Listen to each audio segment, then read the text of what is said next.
नमस्कार दोस्तों, कैसे हैं आप सब लोग। उम्मीद करता हूँ अच्छे होंगे, अपनी स्टडी ठीक से कर रहे होंगे। दोस्तों, आज दिनांक 29 जून 2026 को प्राइम एजुकेशन हब के यूट्यूब चैनल पे मैं आप सबका स्वागत करता हूँ। चलिए दोस्तों, बिना समय खराब किए हम करते हैं आज की अपनी डिस्कशन को। आज की डिस्कशन में जो पहली न्यूज़ है वो महाराष्ट्र को लेके। देखिए, हमने सुना है जितनी भी, मान लीजिए हमने चाहे क्लाउड की बात करी हो, ओपन एआई के चैट जीपीटी की बात करी हो, ये सभी क्या है, चैट जीपीटी की बात करी हो, ये सभी क्या है, ये सभी एआई कंपनीज है, राइट। लेकिन एआई कंपनीज कहाँ की है, इंडिया से बाहर की है, यानी कि विदेशी एआई कंपनीज है। अब इंडिया भी अपना मॉड्यूल बना रहा है, लेकिन हाल ही में अब तक किसी भी स्टेट ने अपना मॉड्यूल नहीं बनाया, लेकिन महाराष्ट्र ने एक पहल करी है और महा एआई के नाम से आप महाराष्ट्र से इसको रिलेट कर सकते हैं। MAHARASHTRA महाराष्ट्र की स्पेलिंग होती है, तो MAHA इसको महा आप बोल सकते हैं। महा एआई की जो पहल है वो महाराष्ट्र राज्य ने की है, और महाराष्ट्र ऐसा पहला राज्य बन गया है जिसने एआई हब बनाने की जो है पहल राज्यों के बीच में इंडिया में करी है। अब महाराष्ट्र सरकार ने अपना खुद का स्वदेशी एआई मॉडल लॉन्च किया है और देश का पहला राज्य स्तरीय एआई हब बनाने वाला जो राज्य प्रदेश बन गया है। तो ये एक बहुत इंपॉर्टेंट क्वेश्चन आपका यहाँ पे बन जाता, तो आप इसको याद रखेंगे और नोट डाउन कर लेंगे।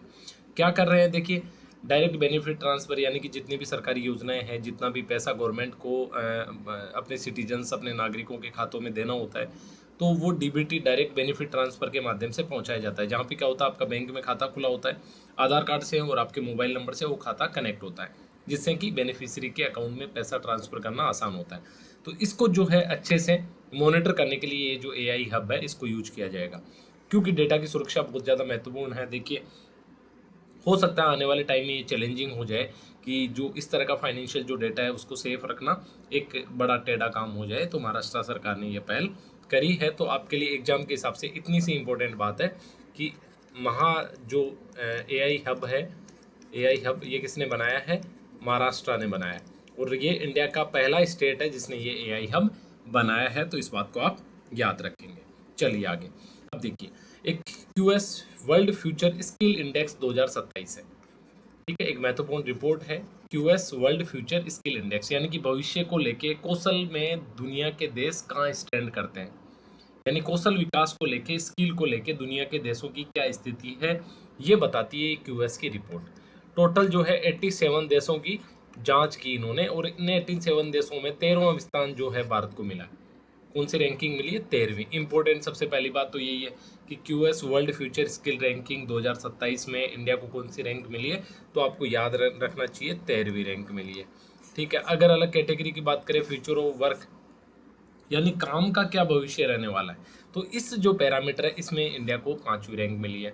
और इकोनॉमिक कैपेसिटी, आपको पता है इंडिया जो है वर्ल्ड की सबसे तेज गति से आगे बढ़ने वाली अर्थव्यवस्था है अभी वर्तमान में, जहां वर्ल्ड की 2.2% ओवरऑल एक ग्रोथ रेट है, वह इंडिया की 6.6 जो है IMF और वर्ल्ड बैंक ने प्रडिक्ट करी है। तो उस हिसाब से जो है इकोनॉमिक कैपेसिटी के मामले में इंडिया को 100 में से 100 नंबर इस रिपोर्ट में मिले हैं। ये दोनों बातें बहुत ज़्यादा इंपॉर्टेंट नहीं है, लेकिन ये बात आप याद रखेंगे कि QS world future skill index 2027 ने इंडिया को 13वीं रैंक दी है निवासी देशों के अंतर्गत। इसमें एक और इम्पोर्टेंट बात है, जब आप कोई मेंस का आंसर लिखें, जब आप बात करें इंडिया की स्किल कैपेसिटी की, जब आने वाले टाइम फ्यूचर एआई के बारे में, तब भी आप इस रिपोर्ट का रेफरेंस दे सकते हैं कि इंडिया का जो एआई इकोसिस्टम है वो काफ़ी अच्छा काम कर रहा है। जैसे आगे बोल रहे हैं कि दुनिया का सबसे बड़ा जो आईटी कार्यबल है, इंफॉर्मेशन एंड टेक्नोलॉजी, यानी कि इंजीनियर्स, वो किसके पास में, इंडिया के पास में, ठीक है। ये बातें आप देख के लेंगे, है ना। तो ये भी एक बहुत ज़्यादा इंपॉर्टेंट तो नहीं, लेकिन ठीक ठीक इंपॉर्टेंट न्यूज़ हमारे लिए थी। अब आगे बात करते हैं आईआईपी, इंडस्ट्रियल जो प्रोडक्शन है उसके बारे में। देखिए, अर्थव्यवस्था को कुछ पैरामीटरों के ऊपर मापा जाता है। अब ऐसे डायरेक्टली तो पता नहीं चलेगा कि कौन सी इंडस्ट्री ने कैसा किया है, ओवरऑल इंडस्ट्री या उद्योग का प्रदर्शन कैसा है, सेवा सेक्टर का प्रदर्शन कैसा है, कृषि का प्रदर्शन कैसा है। तो इन सब को लेके क्या है, पैरामीटर बनाए गए। उन्हीं पैरामीटर्स में से एक इंडस्ट्रियल प्रोडक्शन का आईआईपी है, ठीक है। और ये इंडस्ट्रियल प्रोडक्शन यानी कि औद्योगिक जो उत्पादन है उसके बारे में सबसे सटीक जो है सूचना देता है, ठीक है। ये बताता है कि उद्योगों में उत्पादन बढ़ रहा है या घट रहा है, और सरकार और अर्थशास्त्री जो है अर्थव्यवस्था की रफ्तार का अंदाजा इस आईआईपी से लगाते हैं, राइट। जैसे कि खनन में क्या स्थिति है, विनिर्माण में, मैन्युफैक्चरिंग में क्या स्थिति है, बिजली का प्रोडक्शन इस पर्टिकुलर क्वार्टर में या ईयर में कितना हुआ है, ये सारी बातें जो है आईआईपी में रजिस्टर्ड होती है, आईआईपी इंडेक्स में दिखाई जाती है। आपको याद होगा हमने थोड़े दिन पहले आईआईपी के बारे में बहुत विस्तार से बात करी थी। 8 जो कोर इंडस्ट्रीज है जिनका वेटेज लगभग 40% के आसपास होता है, उसके बारे में बात की थी, उसके सीक्वेंस के बारे में बात की थी। तो उससे आप इसको थोड़ा रिलेट करके पढ़ेंगे, जस्ट आपको रिवाइज करने के हिसाब से। दोबारा यहाँ पे आज न्यूज़ में था तो इसको ऐड कर दिया। देखिए मैं आपको फिर दोबारा एक बात बहुत अच्छे से, बहुत जवाबदेही से बता देता हूँ। नथिंग, मैं कितना ही बेहतर पढ़ा हूँ फ़र्क नहीं पड़ेगा, आप कितने अच्छे से पढ़े उससे फ़र्क नहीं पड़ेगा। फ़र्क सिर्फ एक बात से पड़ेगा कि आपने पढ़ने के बाद रिवाइज कितने टाइम किया। ठीक है, तो जस्ट रिवाइज जितना हो जाए, 10 दिन का, 5 दिन का, हर दिन, दूसरे दिन, जितना आपको टाइम मिले प्लीज़ रिवाइज, है ना। तो ये चीज़ है। और सरकार ने जो इम्पोर्टेंट बात करी कि आधार वर्ष जो 2011-12 था उसको चेंज करके 2022-23 कर दिया, ये भी हमने पीछे बात करी है। तो ये आईआईपी का भी कर दिया हमने, बात करी थी होलसेल प्राइस इंडेक्स डब्ल्यूपीआई का, उसका भी जो आधार वर्ष है उसको 22-23 कर दिया है। तो ये भी आप ध्यान में रखेंगे, राइट। आधार वर्ष का मतलब होता है कि कहाँ से गणना किसके तुलना में की जाएगी, है ना। तो वो आधार वर्ष होता है बेस ईयर बेसिकली। अब देखिए, ये आपको पता ही है, इंडिया है, मैप अपन अच्छा नहीं बनाते इसलिए हमने ऐड कर दिया आज। यहाँ पे बांग्लादेश है, ठीक है, ऊपर यहाँ पे चाइना है, ठीक है, और चाइना है। अब आप अगर जियोपॉलिटिक्स की बात करें, भू राजनीति की बात करें, तो एक बात आप बहुत अच्छे से समझ लें कि इंडिया का अगर नंबर 1 कोई एनिमी है आज की डेट में, तो वो हमारे आसपास के देशों में कौन है? चाइना है। चाइना कभी नहीं चाहता कि इंडिया ग्रो करे, और उसको पता है इंडिया आज एक ताकत बन रहा है तो कल को उसको रोकने की ज़रूरत होगी, तो हमें आज से ही उसके बारे में तैयारी करनी पड़ेगी। तो इन्होंने क्या किया पहले, देखिए यहाँ पे ये श्रीलंका है हमारा, तो यहाँ जो श्रीलंका है पड़ोसी देश है, इंडिया के साथ इसके सांस्कृतिक और ऐतिहासिक संबंध है, लेकिन इसका एक हम्बन टोटा पोर्ट है, हम्बन टोटा। इस हम्बन टोटा पोर्ट को 2015 के आसपास चाइना ने जो है लोन देके, और डेप ट्रैप, एक ऋण जाल होता है, चाइना की एक स्ट्रेटेजी होती है जिसके तहत वो फंसा लेता है। जैसे फॉर एग्जांपल चाइना इस श्रीलंका को बोलेगा कि यार श्रीलंका, मैं ना आपको $100 मिलियन देता हूँ, आप ना अपने पोर्ट को अच्छा बना लो। ठीक है भाई साहब, चाइना ने ले लिया, श्रीलंका ने ले लिया कि यार ठीक है, अपने तो फ़ायदा ही, अपने को क्या नुकसान है। फिर टर्म्स एंड इंटरेस्ट जो है इसकी, ब्याज दर इतनी ज़्यादा होती है वो चुका नहीं पाता। 3 साल 4 साल बाद फिर दोबारा चाइना बोलता है अच्छा आपको लोन नहीं चुकाया जा रहा, अच्छा ठीक है हम आपको $50 मिलियन और देते हैं, ठीक है, 50 मिलियन और देते हैं ताकि आप इसके इंटरेस्ट को चुका लो। ऐसे करके वो जाल में फंसा देता है। फाइनली वो बोलता है कि आज अच्छा ठीक है आपसे नहीं चल रहा, इस पोर्ट को हमें ही दे दो और हम ही आप इस पोर्ट को चलाएंगे। ऐसे करके वो देशों को अपने जाल में फंसा लेता है। तो ये जो हम्बनटोटा पोर्ट है, इस पे जो है चाइना ने अपना जो आधिपत्य इसमें जमा लिया उस तरह से, और अपने मिलिट्री और सिविल यूज के लिए इसको यूज करने लग गया। लेकिन श्रीलंका आपको पता थोड़ा नीचे है, स्ट्रेटेजिकली उस तरह से इंपॉर्टेंट नहीं है, क्योंकि देखिए श्रीलंका यहाँ पे और चाइना इतनी दूर यहाँ ऊपर है ना। लेकिन बांग्लादेश जस्ट आप यूँ देखेंगे, ये एक 80 किलोमीटर का चिकन नेक है, जिसके बारे में हमने पहले भी बात करी। क्या है? 80 किमी का, जिसको चिकन नेक बोला जाता है। एक छोटा गलियारा है जो कि इधर नीचे बांग्लादेश और ऊपर चाइना, और उसके बीच में इंडिया की जो मुख्य भूमि है वो 80 किलोमीटर की है। और 80 किलोमीटर बहुत बड़ी जगह नहीं होती, बहुत छोटा एक पैच है जो देश को, अपने को पूर्वोत्तर भारत से जोड़ता है मुख्य भारत को। ठीक है, तो इस 80 किलोमीटर वाले चिकन नेक के पास में यहाँ एक पोर्ट था जिसका नाम था मंगला पोर्ट। अब बेसिकली क्या था 2015 से पहले, देखिए मैं आपको थोड़ा सा बैकग्राउंड और बता देता हूँ। आपको पता 1947 में 2 नेशन बने, इंडिया और पाकिस्तान।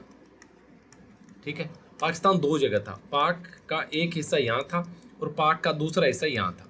ठीक है, लेकिन यहाँ वाले जो लोग थे, यहाँ वालों पे बहुत ज़्यादा अत्याचार करते थे, परेशान करते थे, राजनीति में, मुख्य धारा में इनको कहीं जगह नहीं देते थे।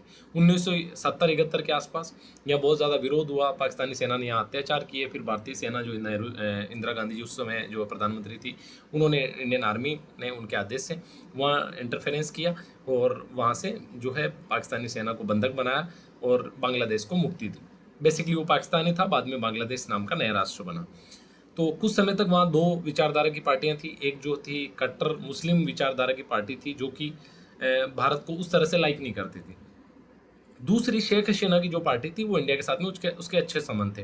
तो 2015 में जब शेख हसीना थी, 2015 में जब शेख हसीना थी, उन्होंने कहा था मंगला पोर्ट आप ले लीजिए, आप इसको डेवलप कीजिए, यहाँ पे इन्वेस्टमेंट कीजिए, और उसके बाद हम मिलके यहाँ पे पोर्ट को भी डेवलप करेंगे। और हमने बात करी थी ना कि ऊपर जो साउथ ईस्ट एशिया है भाई, इंडिया के जस्ट बाद में, बांग्लादेश के जस्ट ऊपर अपना म्यांमार है, कम्बोडिया है, थाईलैंड है, वहाँ भी हम आराम से कनेक्टिविटी स्टैब्लिश करेंगे, ये सारा प्लान था। बट धीरे धीरे शेख हसीना के खिलाफ कॉन्स्पिरेंसी होती है, इंटरनेशनल कॉन्स्पिरेंसी होती है, उसको भाग के शरण लेनी पड़ती है इंडिया में। और वहाँ जो एक नई पार्टी जो खालिद जी है, उनके बेटे तारिक जो रहमान है वो प्रधानमंत्री बन जाते हैं। उन प्रधानमंत्री बनने के बाद में अभी हाल ही में जो है इन्होंने इस मंगला पोर्ट को इंडिया के साथ में तो जो है एग्रीमेंट क्लोज कर दिया और पाकिस्तान जो चाइना को इसकी दे दी कि भाई आप इस पोर्ट को चलाइए। अब आप सोच के देखिए कि ये मात्र यहाँ 80 किलोमीटर ऊपर चाइना बैठा है और यहाँ पे भी चाइना की प्रेजेंस हो जाती और यहाँ हमारा पूरा का पूरा जो नॉर्थ ईस्टर्न जो रीजन है वो यहाँ पे है, हमारा उत्तरी पूर्वी भारत। तो ये इस हिसाब से बता रहे हैं कि जो सिक्योरिटी चैलेंज है इंडिया के लिए वो बढ़ गया। ठीक है, ये एक चुनौतीपूर्ण काम हो गया। 2015 में भारत को आमंत्रित किया था और पीएम तारिक रहमान ने बीजिंग दौरे पे हस्ताक्षर कर दिए चाइना के पक्ष में। ठीक है, इतना इंपॉर्टेंट नहीं है, बस हमें एक नाम याद रखना है, मंगला पोर्ट है, जो कि हम अपने मेंस के किसी डिस्क्रिप्टिव आंसर में भी हम इसको डायरेक्ट यूज करेंगे। जब भी इंडिया चाइना रिलेशन की बात होगी या इंडिया बांग्लादेश रिलेशन की बात होगी तो इस मंगला पोर्ट को हम रेफरेंस में देंगे। और ये मैं आपको बता देता हूँ, अगले 4 से 5 साल तक आप हर आंसर में इसको यूज कर सकते हैं, जो भी इंटरनेशनल रिलेशन से जुड़ा हुआ है, जो भी जहाँ भी चाइना वाला एंगल है। ठीक है, हम्बनटोटा पोर्ट 2015, आज 11 साल बाद भी हम इसका रेफरेंस यूज करते हैं, राइट। तो इस तरह से चीज़ें रिलेवेंस होती है, आपको याद रखनी है और ये भी समझना है कि जियोपॉलिटिक्स में चीज़ें होती किस तरह से, राइट। चलिए आगे, अब आगे देखिए, जासूसी का खतरा सबसे पहला तो 80 किलोमीटर दूर ही है, तो इंडिया के लिए एक जासूसी वाला जो एंगल है, सर्विलांस सिस्टम यहाँ पे चाइना लगा सकता है। तीस्ता नदी को लेके विवाद है इंडिया चाइना और वहाँ पे 10,000 करोड़ रुपए का एक लोन देने की बात करी चाइना ने बांग्लादेश को। ये तमाम जो बातें हैं ये अब होने वाली है और चीन की जो बड़ी रणनीति का हिस्सा है कि चीन बांग्लादेश के माध्यम से फिर चीन बांग्लादेश और म्यांमार एक इकोनॉमिक कॉरिडोर बनाए, जिस कनेक्टिविटी की हम बात कर रहे थे, जो हमारे कलादान मल्टी मॉडल जो प्रोजेक्ट चल रहे हैं। ठीक है, एक म्यांमार और थाईलैंड के साथ मिलकर एक हाईवे बनाने की हम बात कर रहे थे, उसी तरह के प्रोजेक्ट जो है चाइना करना चाह रहा है। दूसरा, ब्रिक्स में और एससीओ जो संघाई कॉर्पोरेशन ऑर्गेनाइजेशन है, इसमें जो है मेंबर बनना चाह रहा है बांग्लादेश चाइना की सहायता से, और भारत का जो है व्यापारिक नुकसान इससे होने की जो है संभावना है। लेकिन देखते हैं लॉन्ग टर्म में चीज़ें बदलती है। इंटरनेशनल रिलेशन में कोई किसी का दोस्त नहीं है, कोई किसी का दुश्मन नहीं है, सिर्फ एक चीज़ मायने रखती है, वो ये है कि आपके देश के लिए क्या सही है, उसी हिसाब से लोग करते हैं। तो चाइना के हिसाब से कर रहा है, इंडिया के हिसाब से करेगा, और बांग्लादेश के हिसाब से कर रहा है, तो बहुत ज़्यादा इसमें सोचने वाली बात नहीं है। ठीक है, इस न्यूज़ को आप मोस्ट इंपॉर्टेंट लगा लीजिए। ठीक है, ये भी एग्जाम में पूछी जा सकती है। क्या है? Justice Pratibha M Singh, international IP hall of fame. ठीक है, आईपी का मतलब है इंटेलेक्चुअल प्रॉपर्टी। देखिए, क्या हमने बात करी थी कि भाई जैसे रमेश है, ठीक है, रमेश एक बहुत बड़ा साइंटिस्ट है जो कि इंडिया में रहता है।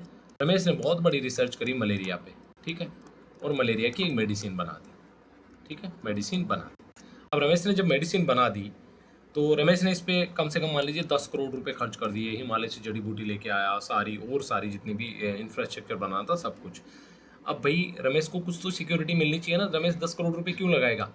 रमेश को पता है कि भाई एक इंटेलेक्चुअल प्रॉपर्टी नाम का एक रजिस्ट्रेशन होता है और एक world intellectual property organisation WIPO भी है। क्या है WIPO?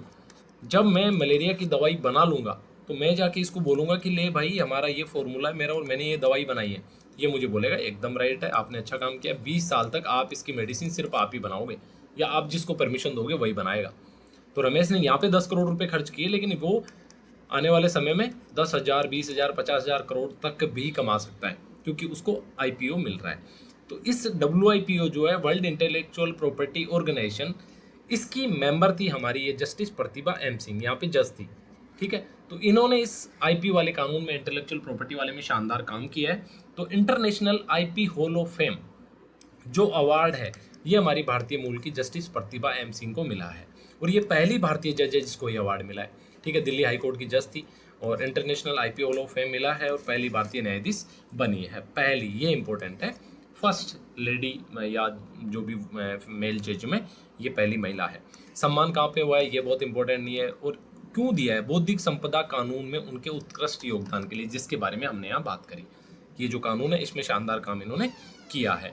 WIPO जिसके बारे में हमने बात करी, विश्व बौद्धिक संपदा संगठन, उसके न्यायाधीशों के सलाहकार बोर्ड की अध्यक्ष है। ठीक है, और उनके कार्यकाल में पेटेंट फाइलिंग जो है बढ़ी है। यानी कि इस तरह रमेश जैसे जो लोग हैं, इन्होंने बहुत मोटिवेट होकर और अच्छा रजिस्ट्रेशन करवाया है, जिसका जो अवार्ड है जस्टिस प्रतिभा एम सिंह को मिला है। ये बात आप याद रखेंगे। ठीक है, और थोड़ा सा ये देख लेंगे कि WIPO का मतलब वर्ल्ड इंटेलेक्चुअल प्रॉपर्टी ऑर्गेनाइजेशन, मुख्यालय इसका कहाँ पे? जिनेवा, स्विट्जरलैंड में। ठीक है, हमने पहले भी बात करी है। और IP हॉल ऑफ फेम में जो अवार्ड है ये मिलने वाली पहली भारतीय जज है जस्टिस प्रतिभा एम सिंह। चलिए आगे देखिए, हमने बात करी थी कि भारत टैक्सी जो है इसकी शुरुआत कहाँ से करी है, मुंबई से कर दी है भारत सरकार ने।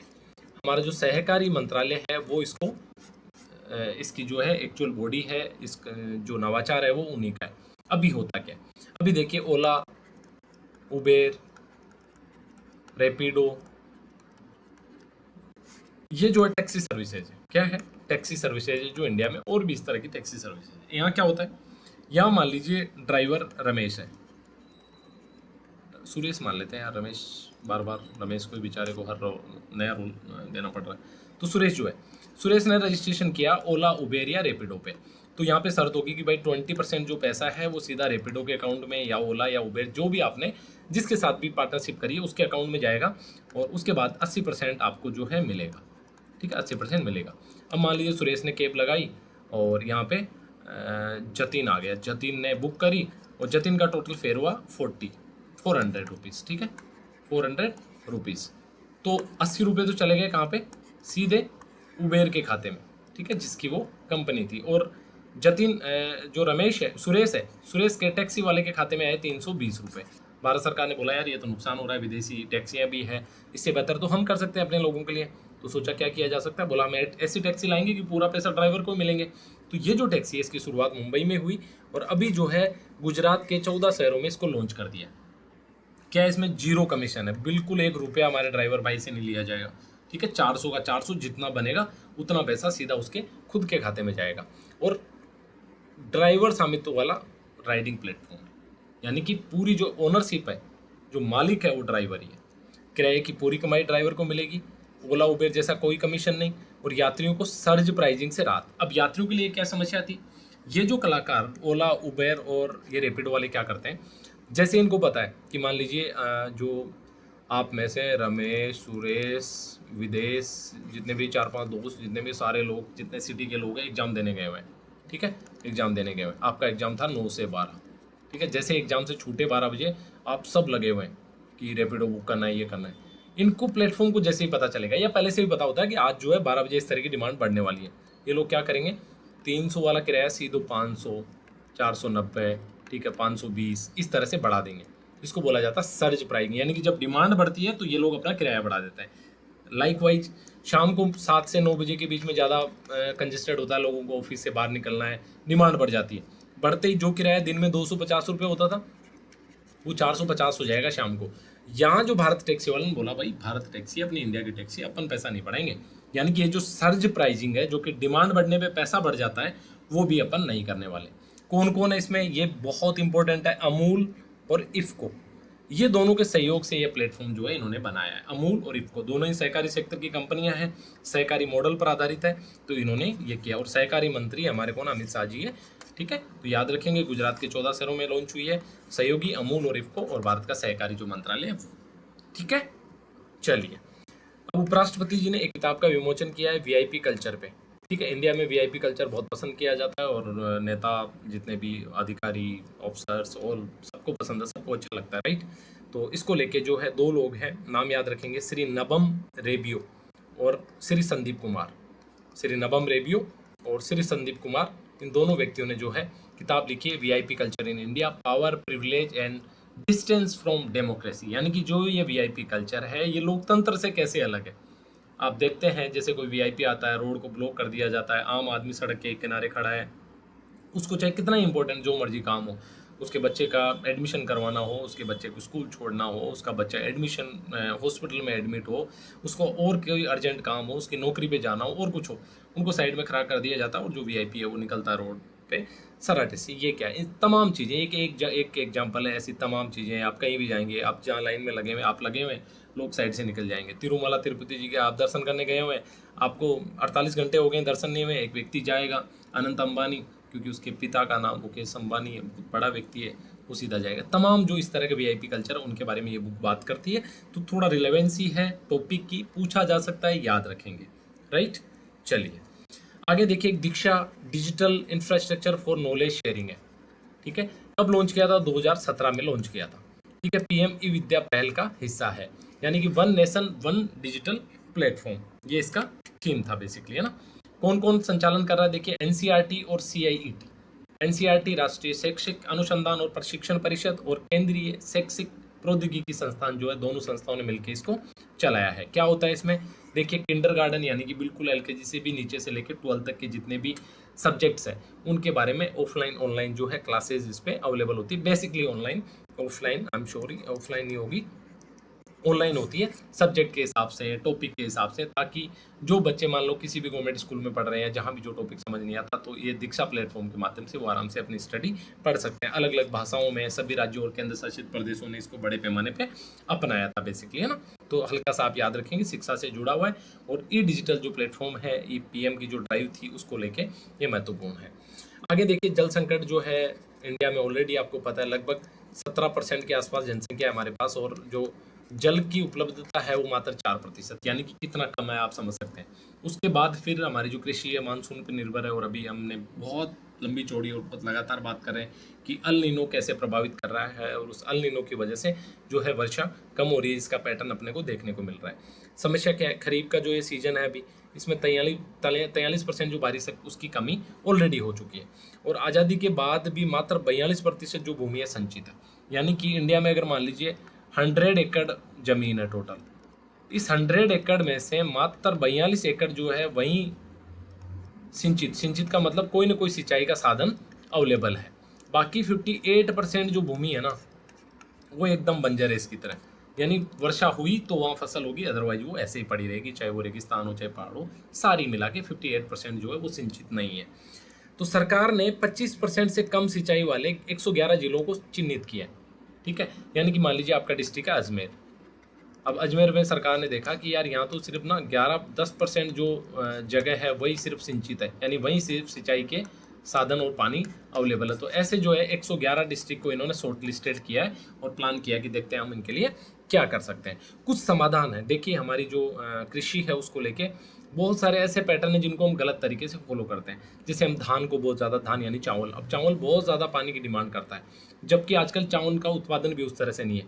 तो एक्सपर्ट यहाँ पे बोल रहे हैं कि धान की जगह बाजरा उगाइए, ठीक है। बाजरा एक तो क्या है, पोषण भी अच्छा है इसमें, ठीक है, दूसरा उत्पादन भी अच्छा होगा, तीसरा पानी जो है वो भी कम यूज होगा, कम पानी है, लागत कम है और मुनाफा भी ज़्यादा देता है। प्रति एकड़ 18,000 से 20,000 रुपये का मुनाफा ये दे सकता है। और सरकार एमएसपी पे पूरा बाजरा खरीदने के लिए भी कमिटेड है, बोलती है सरकार कि हम पूरा बाजरा आपका खरीद लेंगे।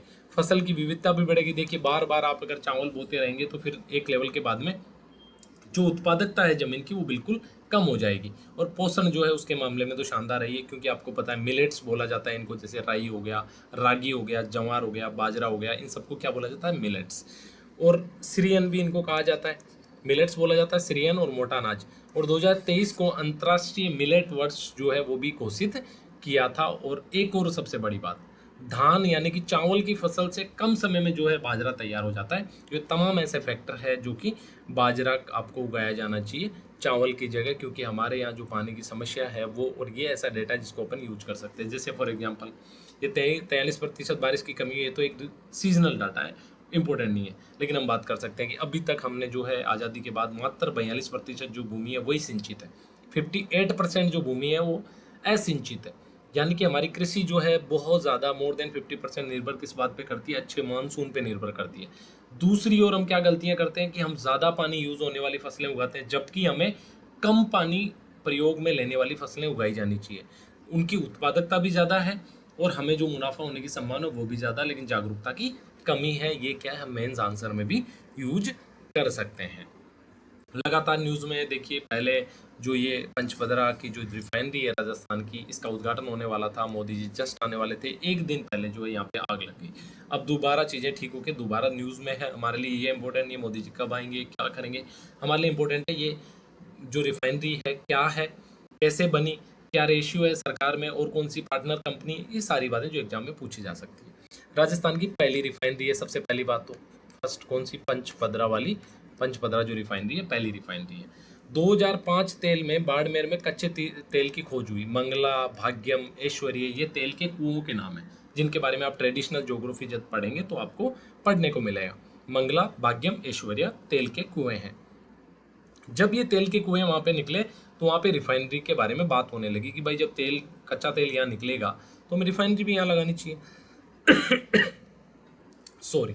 तो 2013 में जाके, यानी कि 5-6 में बात शुरू हुई, 2013 में जाके एचपीसीएल और राजस्थान सरकार के बीच पहला जो मेमोरेंडम ऑफ अंडरस्टैंडिंग यानी कि एक समझौता जो है साइन हुआ। एचपीसीएल जो है केंद्र सरकार की कंपनी है, हिंदुस्तान पेट्रोलियम कॉरपोरेशन लिमिटेड, और राजस्थान सरकार के बीच एमओयू साइन हुआ कब? 2013 में। किसकी सरकार थी डजंट मैटर, हमारे लिए बिल्कुल इंपॉर्टेंट नहीं है, ठीक है। 16 जनवरी 2018 को आधिकारिक जो शिलान्यास है वो किया गया पीएम के द्वारा, कहाँ पे? पंचपदरा में, ठीक है। 4 जुलाई 2026 को योजना पूरी हो रही है और इसका भव्य जो उद्घाटन है वो होने जा रहा है। ये यहाँ तक बात होगी। अब हमारे एग्जाम के हिसाब से पहली जो बात होगी वो है कि रिफाइनरी कहाँ पे है? पंचपदरा में, राजस्थान की फर्स्ट रिफाइनरी है। दो बातें इंपॉर्टेंट होगी जो आपको याद रखनी है, राइट? फर्स्ट है, ठीक है। अब क्षमता क्या है? रिफाइनिंग क्षमता क्या है? वार्षिक रूप से 9 MMTPA, आपसे 9 MMTPA भी आ सकता है और 90 लाख टन भी आ सकता है, यानी कि 9 MMTPA 90 लाख टन कच्चा तेल जो है वार्षिक रूप से रिफाइन कर सकती है ये रिफाइनरी। देखिए रिफाइनरी का अपने आप में शब्द ही है रिफाइन करना। देखिए जो कच्चा तेल आता है या जो कच्चा तेल जमीन से निकलता है, हम मैक्सिमम तो आयात करते हैं दूसरे देशों से, या कुछ जैसे मंगला, भाग्यम, ऐश्वर्य जो कुएं हैं वहाँ से निकलता है। ये जो कच्चा तेल है इसको डायरेक्ट हम यूज नहीं कर सकते, इसको यूज करने लायक बनाना पड़ता है, इसलिए ज़रूरत पड़ती है, उसको रिफाइन करने की ज़रूरत पड़ती है, इसलिए रिफाइनरी बनाई जाती है। तो इसकी जो वार्षिक क्षमता है वो 90 लाख टन जो कच्चा तेल है वो रिफाइन कर सकती है। और इंडिया का जो टोटल रिफाइन होता है उसका 20 से 22% जो है रिफाइन यहाँ पे हो जाएगा, कच्चे तेल में, घरेलू तेल उत्पादन में जो है हिस्सा है।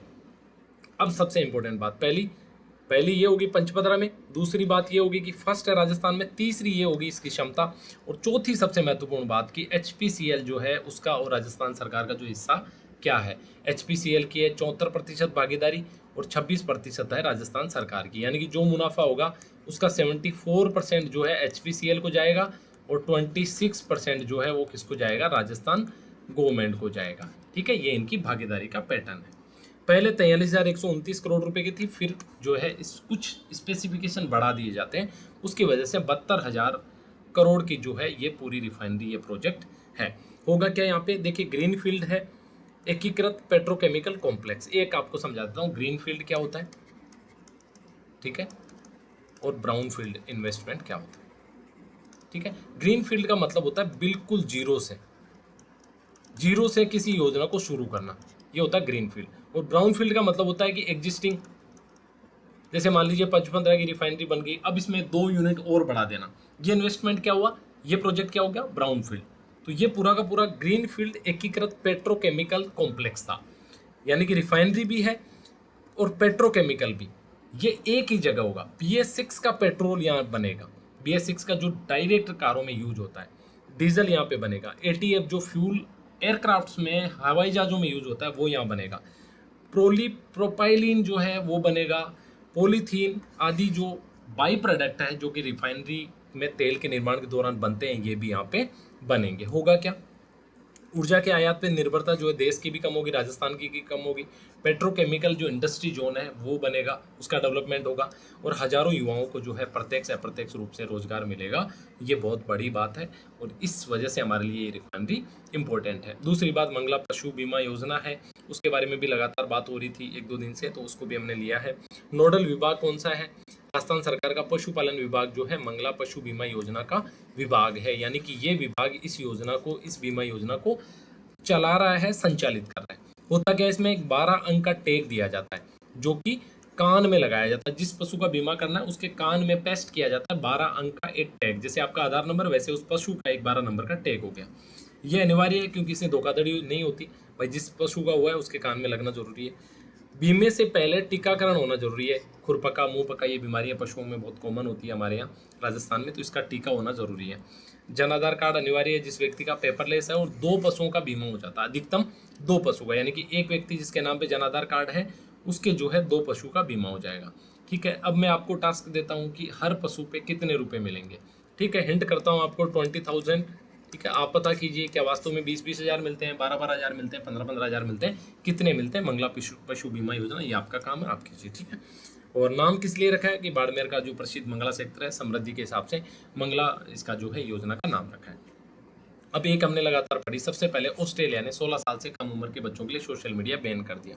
उसके बाद फ्रांस ने, स्पेन ने, ग्रीस ने, डेनमार्क ने, बहुत सारे देशों ने इस कड़ी में जो है अलग-अलग तरीके से सोशल मीडिया को बैन किया बच्चों के लिए, और ये बहुत ज़्यादा प्रॉब्लमेटिक भी है बच्चों के लिए, उनकी मानसिक स्वास्थ्य और उनके साइकोलॉजिकल जो डिसऑर्डर्स है वो सामने आ रहे हैं। इस वजह से कर्नाटक, आंध्र प्रदेश, गोवा ये राज्य हैं, ये भी बात कर रहे हैं बैन की मांग, जो बैन है यानी कि प्रतिबंधित करने की मांग कर रहे हैं।